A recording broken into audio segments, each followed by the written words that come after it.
This content should not be construed as financial or investment advice. I am simply sharing my personal views and perspectives, which I hope will educate and inform and help give you the confidence to make your own financial decisions. If you need financial investment advice, please seek in-person advice from a qualified, experienced, and regulated finance professional. YouTube will not save you. Okay, so we're going to check out this video by Lockstock Finance, and this is basically an economics and finance expert that I follow and subscribe to. Really great channel, and I highly recommend it. And today I just wanted to check out this video about his views on a wealth tax. So wealth tax has been a topic that has sort of been gaining a lot of traction, and has certainly featured quite heavily in terms of my own online algorithm in terms of the things I choose to watch on YouTube.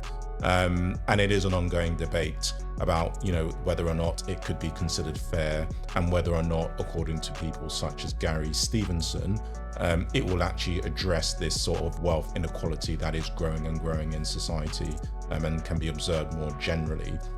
And obviously what we're observing generally is that billionaires and now trillionaires continue to become richer and richer. We are seeing a proliferation of AI and the amount of money that is being invested in AI. And this appears to be having detrimental impacts on the environment where data centers are, for example, and basically the availability of jobs at certainly entry level. But it could be something we see affecting the job market more widely at senior level and mid-level as well. So it's an interesting time, and this is why tax has come into focus as one way of addressing these issues, and basically having wealth transfer from the billionaire class and the trillionaire class to ordinary working people. And what Lockstock Finance is actually discussing here is economies and jurisdictions that have actually tried this, and to see and ultimately outline where they've got to and whether they've actually been a success or not. So I think it's a very good video in the sense that we do need to hear alternatives to the idea of a wealth tax. We do need to hear why it's not appropriate. And we do, in my view, need to stillman the arguments against things like a wealth tax if it's something that we think, or I think, is something that could potentially address wealth inequality. So in this context, I think we should dive into this video and see what we can learn. There's a malignant force tearing our society apart, and it's a force lots of politicians don't want to talk about. Why? Because it would mean a lot of very powerful people giving up some of their wealth. And I don't know if you know this, but powerful people don't like doing that. And this is really an important point, right? It's a very obvious point, but I think it is useful in the sense that we shouldn't demonize. And I think this is where this individual, I don't know his actual name, apologies, I'll probably look that up and add it post-edit. But Lockstock Finance, I think what he's alluding to here, and I do agree with him, is that it's essentially, it's a question of human nature, right? Do we, even if we are less powerful, want to give up any wealth we have? Do we want to give up any income we have?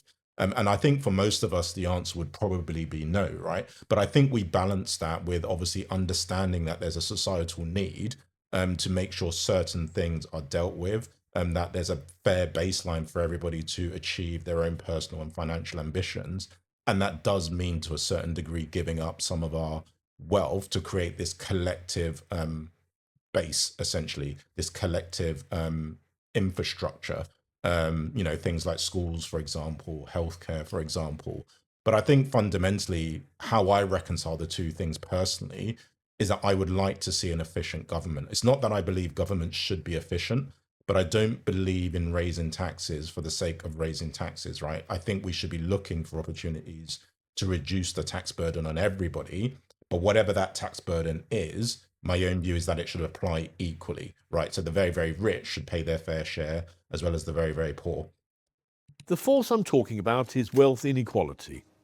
It's been quietly increasing since the late 70s, but recently it's really started to spin out of control. Yeah, and I think this graph we're looking at here kind of shows you everything, right? I mean, I don't think it's been that quiet. I think it's been fairly obvious to everybody that it is, subjectively speaking, out of control. But things just feel harder, right? It just feels harder to achieve what our parents and their parents were achieving, depending on what generation you are, right? So I think for me, growing up, it was taken for granted that you would have a home, you'd have a car, you could have holidays. And I think describing that lifestyle now for many would sound like, some sort of luxurious lifestyle, right? Whilst, for me growing up, it was considered very, very normal. So I think things have shifted. I think sort of intuitively and anecdotally, we understand things are shifting. But I think where that we may be struggling is understanding the root causes of that economically and how a tax policy can apply. And this is where channels like this and individuals like Gary Stevenson, for example, and other academics can help us understand what is going on and what we can do about it. Look at this graph. It shows the distribution of wealth in the US. As you can see, the top 10% of society own a huge proportion. And look how much is owned by just the top 1%. How about the top 0.1%? Staggering amounts. And then, down here, we see the bottom 50% of society. At its lowest point, the bottom 50% owned just 0.4% of the total wealth. And that is incredibly low. And I think it's incredibly illustrative of the challenge we're facing ultimately, that the only 0.4% of total wealth is held by 50% of the population of the US, if I'm interpreting this graph correctly, right? And I think for me, that tells you everything you need to know. And that gap, because it's a relative measure, right, is only going to continue to increase, because obviously they're able, the very wealthy are able to grow their wealth faster than those at the bottom 50%. And also they're subject to a lower marginal tax rate. So those two things combine and compound to therefore make this growth and this widening accelerate and compound over time. That's bananas. The problem with wealth inequality is that as time goes on, it keeps getting worse. When the wealth accumulates at the top, the wealthiest people use their capital to buy assets, like stocks, bonds, businesses, and real estate. This pushes up the prices of these assets, making the rich even richer, and making it nearly impossible for lower income people to ever catch up. Yeah, and that's exactly what I've just described, right? It's the compounding nature of the advantage they have. And also what I think sometimes is not fully appreciated is that there's this idea that the market and stocks and shares just keeps growing. The market just keeps getting bigger. We hear stories around the basis points of the market, going over 7,000, 50,000, depending on whether you're talking about the US or the UK. So it doesn't feel, or there may be this misunderstanding that actually it's finite, right? The amount of resources in the world and economic resources and assets, it's limited. So this is why asset prices go up as more and more assets are being acquired, right? There's less supply of assets, there's less available assets. So the assets that are available basically are subject to a very, very high level of demand. And therefore that just pushes the entire asset base up. So those that already have assets then benefit from this, what we would call as an accountant, unrealized gain or appreciation of assets, right? And they're typically at that level, at billionaire and trillionaire level, they have no reason to sell those assets. But what they can do as those assets appreciate is borrow on more and more favorable terms, right? And that's essentially what many of them will do. They will actually borrow to fund their lifestyles, which is something we cannot do because we do not have the level of assets they have. It's a self-reinforcing doom spiral that keeps on getting worse. And I think that's a very apt description, a self-reinforcing doom spiral. That's exactly, in my view, what is going on here. But this man thinks he has a solution. Between March 2024 and March 2026, global billionaire wealth has increased 40%, 40. His name is Gabriel Zucman. He's a French economist, and he wants to impose an aggressive wealth tax on the super rich. Aggressive is very subjective, right? I think any tax, depending on how you feel about it, is aggressive or not aggressive. Typically, when I use the word aggressive, I typically describe it in terms of where the burden lies, right? So when I've said things like, and again, I have to be honest about my own use of language, which is also subjective, but when I've talked about aggressive taxes on workers, what I'm trying to communicate in this regard is that the focus, in my view, tends to be on the working, middle, and upper class. That is the demographic I view as being squeezed. And that is why I describe the tax system from their perspective as being aggressive, right? So I think it's that context is useful. And I'm not trying to criticize this individual here. I'm just trying to explain that this idea of aggression towards the very, very wealthy is a subjective view around Gabriel Zuckerman's tax policy. He suggests a 2% annual tax on billionaires and centimillionaires' total wealth, meaning their total assets, including things like businesses, shares, property, bank accounts, offshore assets, watches, paintings, cars, anything that has value. And he wants to stop wealthy people from moving their assets into tax haven countries by making countries work together under the same basic rules. I know what you're thinking, and yes, getting different countries to collaborate together on a shared wealth tax is definitely something that's easier said than done. But to put it simply, Zuckerman wants to eliminate all the tax loopholes that allow the super wealthy to dodge paying their fair share. He believes his wealth tax would raise about $200 to $250 billion a year. Wealth tax used to be very popular in Europe, peaking in the 1990s. Lots of countries had them, but most of these countries have since got rid of them. And this is why I think this video is really good, right? So I am somebody who believes in a wealth tax, and I've largely rejected much of the objections, right? But it's very difficult to do that when someone like this tells you we've tried a wealth tax before, and it has not worked, and these countries have basically rejected it, right? It's an argument I've heard before, but I think for me, it's not easily dismissed, this particular objection, right? i.e. we've tried it, it didn't work, and here's the receipts, right? So I think this is why I think this video will be very instructive at the very minimum. Why? Two reasons. The first is that they caused wealthy individuals to relocate to other countries and take their taxable wealth with them. Yeah, so that is a very valid challenge. It's something I've heard already, and it is a risk, right? But my own feeling around this is twofold. Firstly, the very wealthy we're describing, who we would consider. So remember his definition, right? It was centibillionaires and billionaires, right? These are very, very wealthy individuals. My own view about these types of individuals is that they just live where they want to live. And typically they are not fixed in terms of their residence anyway. The only thing that may be fixed about them is the passport they hold, where they are domiciled from a tax perspective.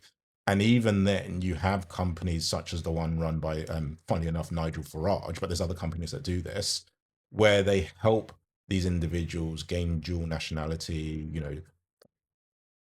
passports in many, many jurisdictions. So they can just basically pick and choose where they live anyway, right? So these are not the type of individuals that are affixed to any particular location because they are just so wealthy. They have so many assets. They have so many resources. They just live wherever they want to live at any given point in time. So I don't think, for me, I view this as a real risk. And the other thing that Gabriel Zuckerman mentioned, coming back to his point around closing loopholes, is that a government could, and again, this would be quite aggressive, in my opinion, subjective opinion, they could decide that if you have a passport, so if you have a UK passport, all your worldwide income, regardless of where you reside, is taxable. And it's similar to approach I believe the US have taken with respect to income tax, for example. So not necessarily wealth, but your income. So the question would be for the very, very wealthy is that, okay, you wish to relocate. And if that is the case, give up your passport, right?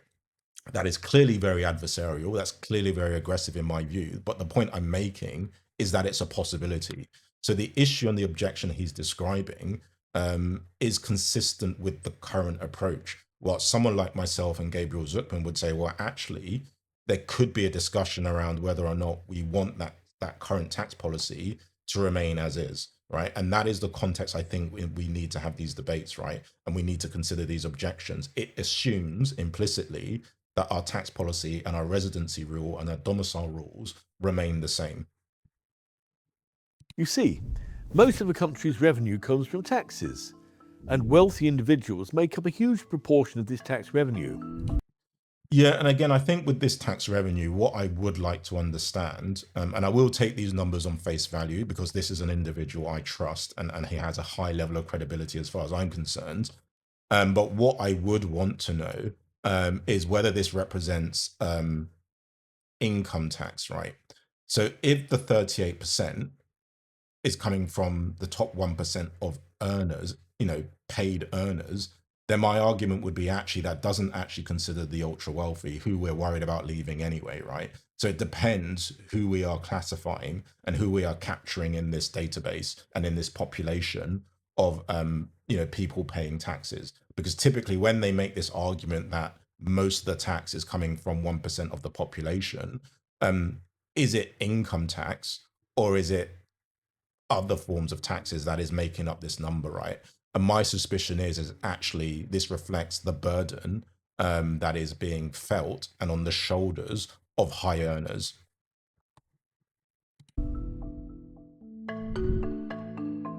Yeah, exactly. So when we look at this here, it's referring to US income percentile and federal income tax, right? So it's not considering any other form of tax if I take this at face value, right? So the question would be, is the top 1% of the wealthiest people paying all of this tax, or is it the top 1% of highest earning workers that are paying this tax?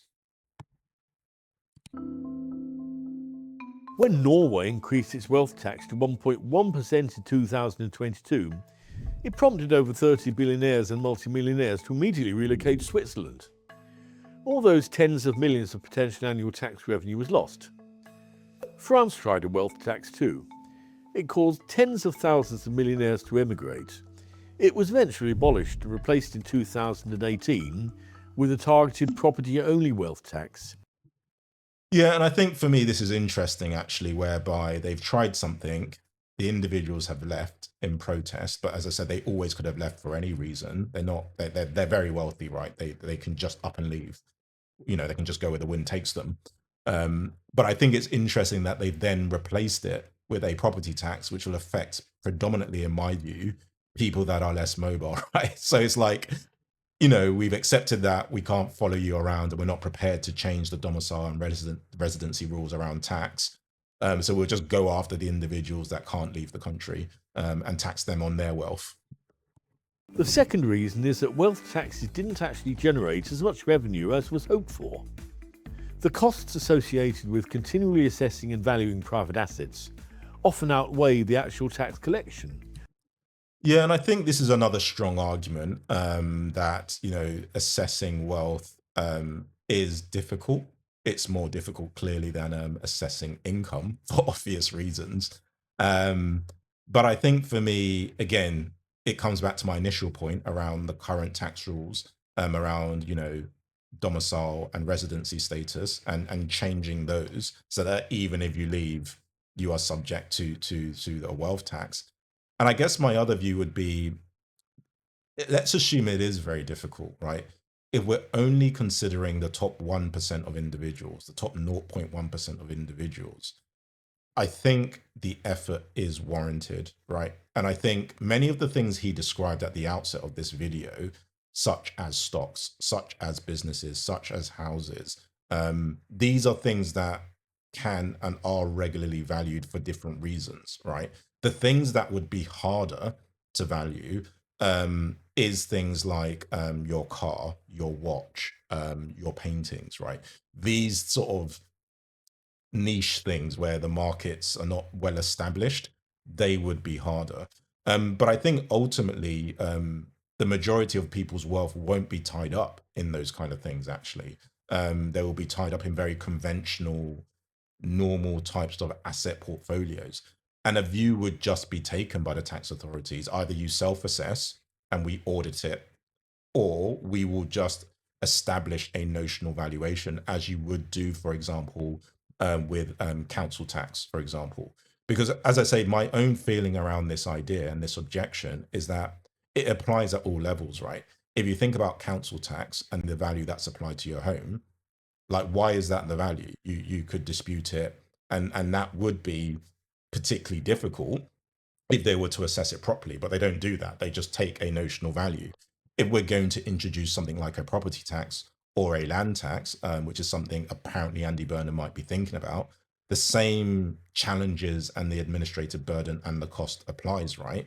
You know, I think for me, if the objection applies with respect to the very, very wealthy and their asset holdings, I think to be consistent, that objection has to also apply with respect to any council taxes, with respect to any land taxes, with any mansion taxes that Rachel Reeves introduced quite recently as well.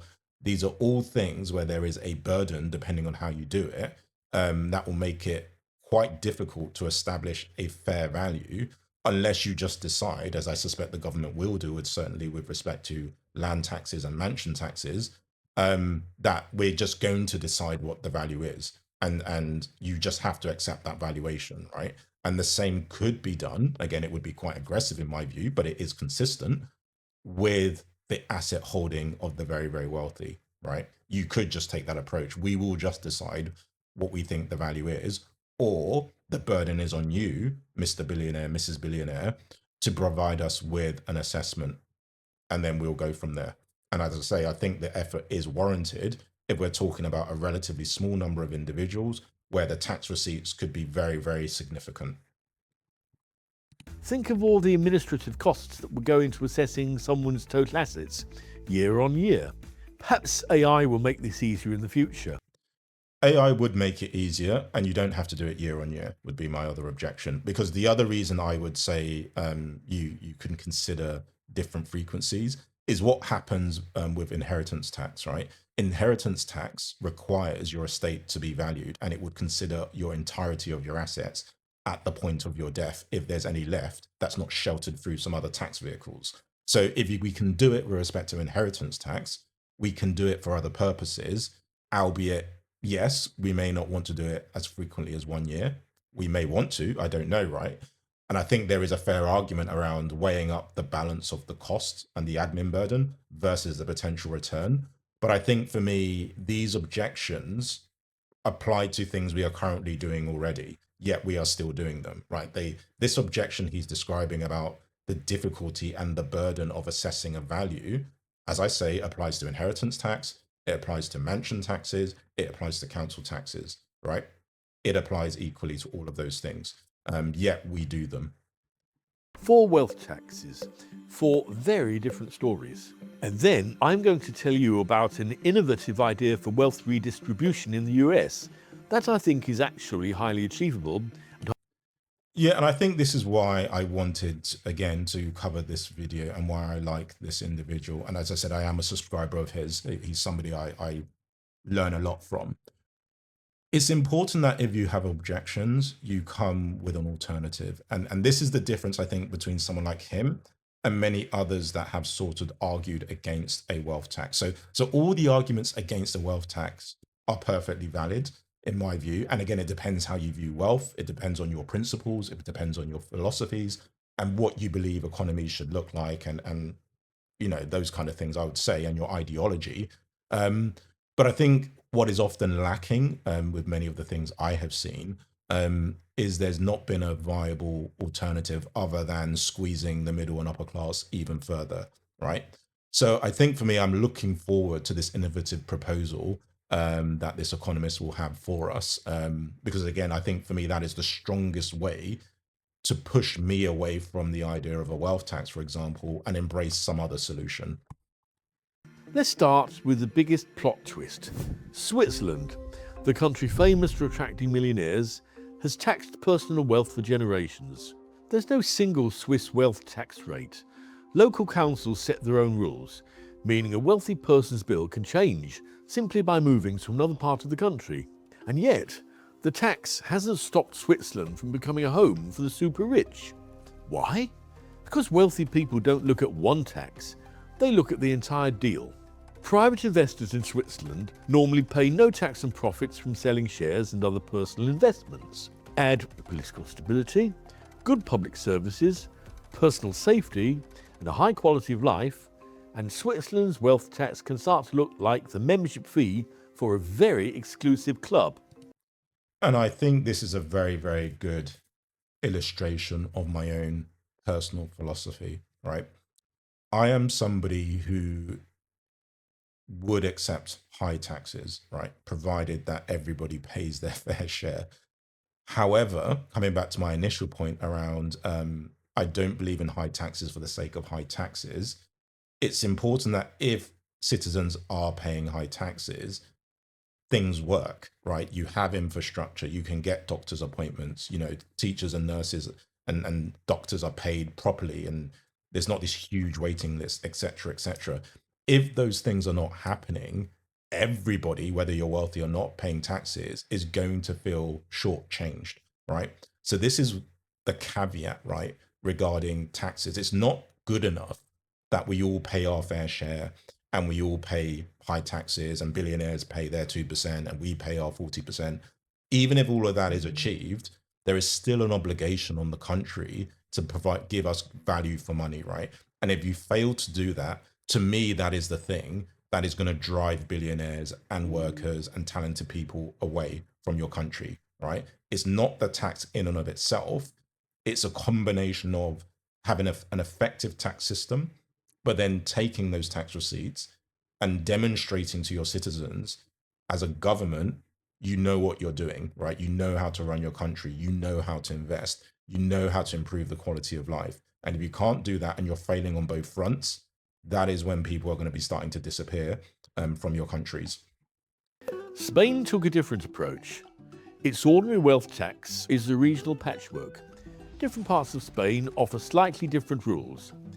Under the general national rules, the first 700,000 euros of someone's wealth is exempt, alongside up to $300,000 for their home. That makes up to €1 million of someone's assets exempt from tax. When regions such as Madrid cut their wealth tax bills dramatically, Spain's national government responded in 2022 with a solidarity tax on net fortunes above €3 million.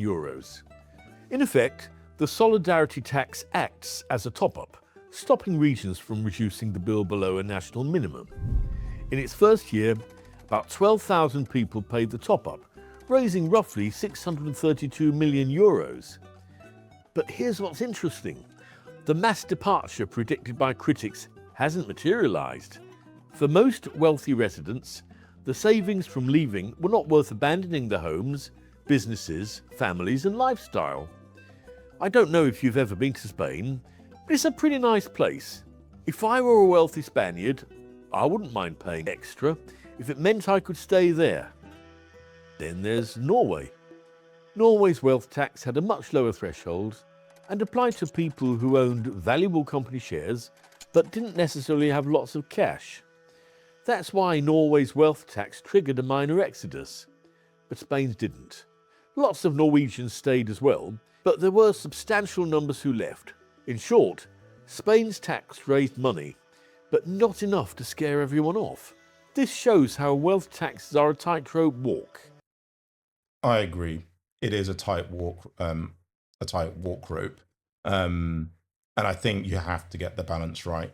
And I think this is where there's going to be debate around, who should be subject to a wealth tax, who shouldn't, but also demonstrating to those that are subject to taxes that they are getting good value for money. And if a wealth tax is introduced, in my opinion, looking for ways to reduce the income tax burden as well. So again, that's a very difficult thing to figure out and balance. And I think, it's accepted by all parties, certainly like people like Gary Stevenson, Gabriel Zucman, that does need a lot of work, because otherwise an idea of a wealth tax will totally fall flat and fail. But I think he's absolutely right. You've got to be very pragmatic about this. And the balance will be difficult, even if we were to accept, as a consensus collectively, and the idea of a wealth tax is a good one.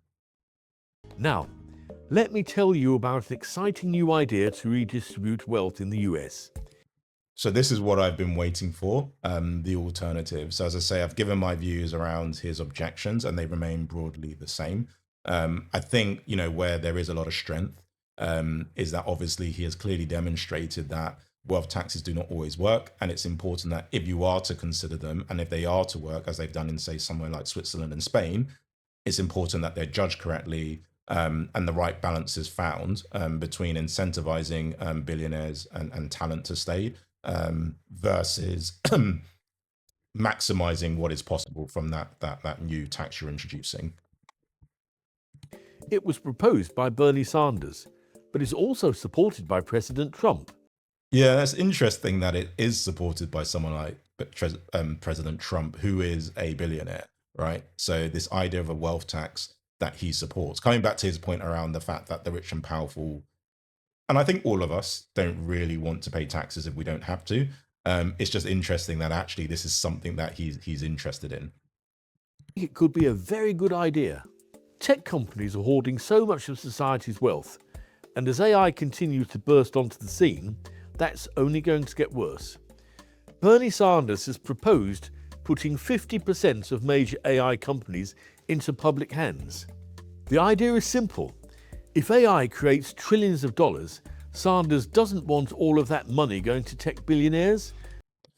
Yeah, I think it's important to discuss the rationale behind this, and to me, it extends to many major companies as far as I'm personally concerned, right?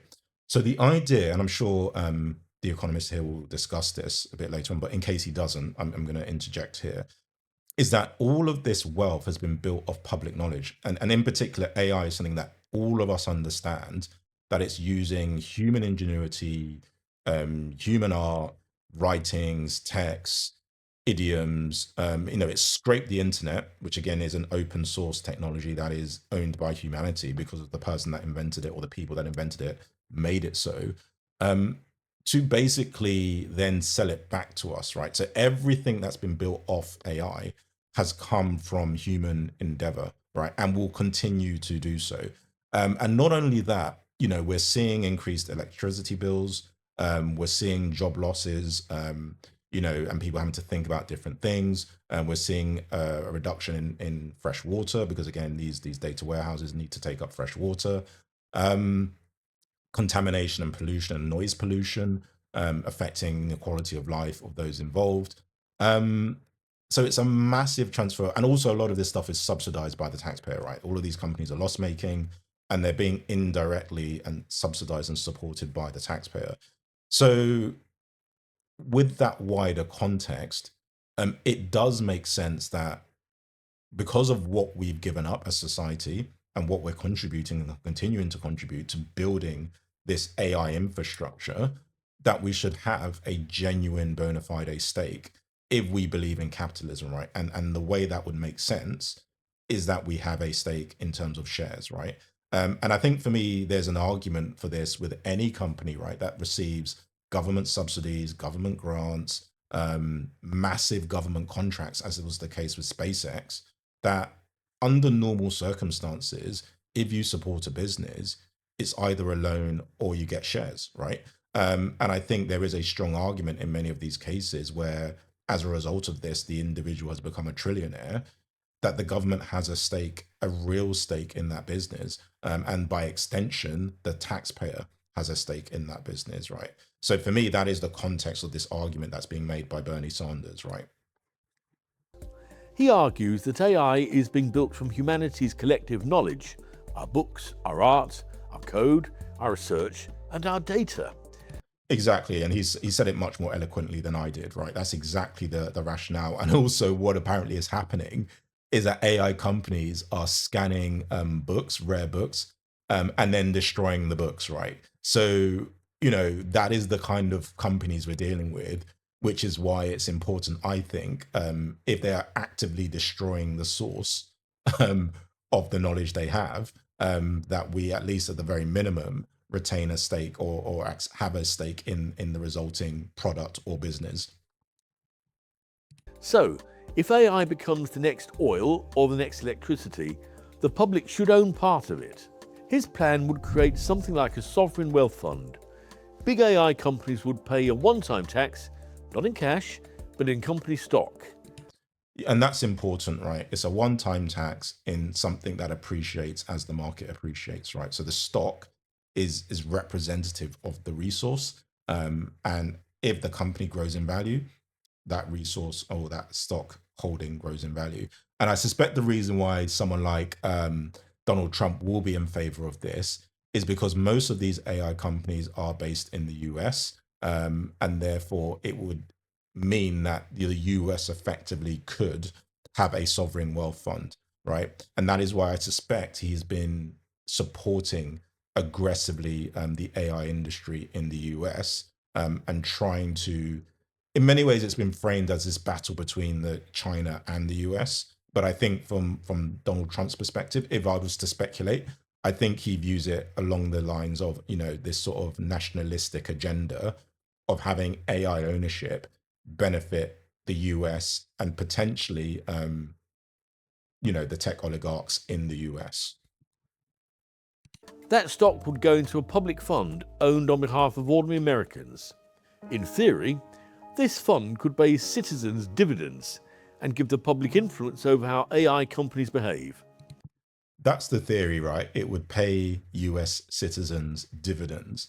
But again, the question would be who would be considered a US citizen?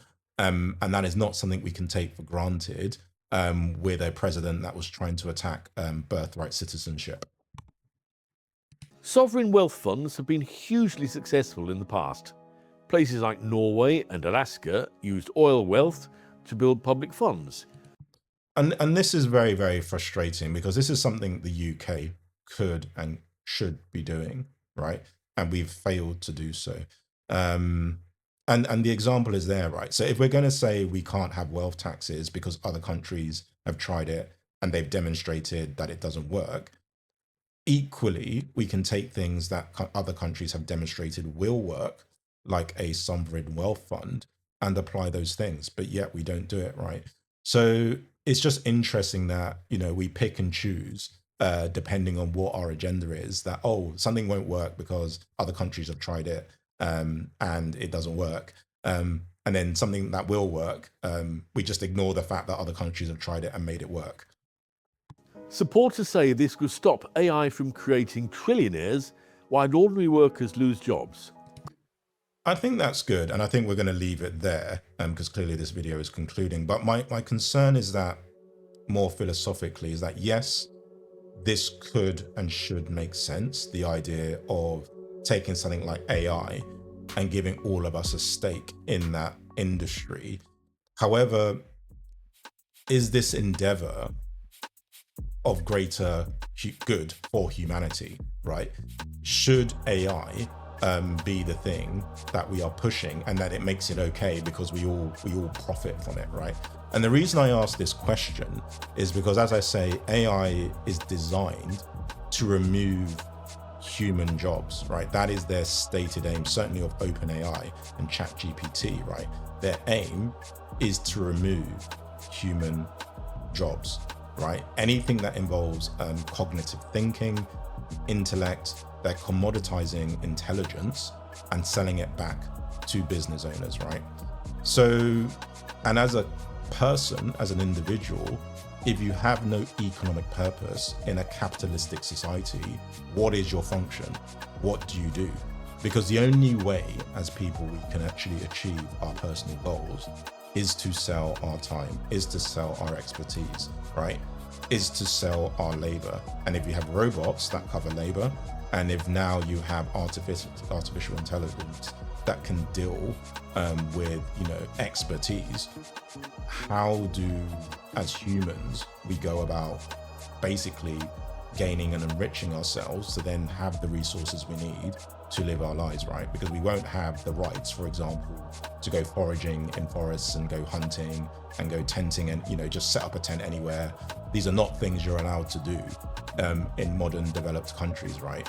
So I think for me, there's still a question around this and what our tax policies and tax systems should look like to ensure that human effort and innovation is driven towards things that are actually beneficial to humanity, not just driving profitability for the sake of profitability, even if we all get a share of that economic success. But I will leave it there, as I say. It'll be interesting to hear your thoughts about this idea. I think it's a very compelling and an ingenuitive, idea.